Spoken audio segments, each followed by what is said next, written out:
ऐसा खामोशी का आलम छाया तेरे जाने के बाद, होके उदास परिंदे भी मेरा शहर छोड़ गए।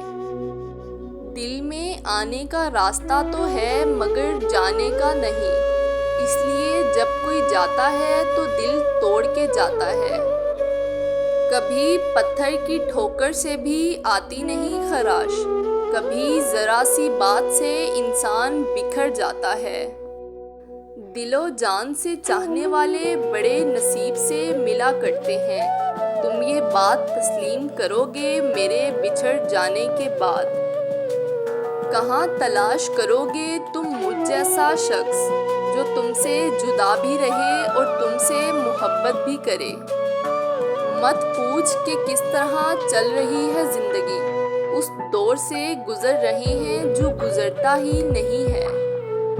तकलीफ़ों से थक कर आँखों से अश्क बहते हैं, कहने वाले क्या जाने सहने वाले कितना तड़पते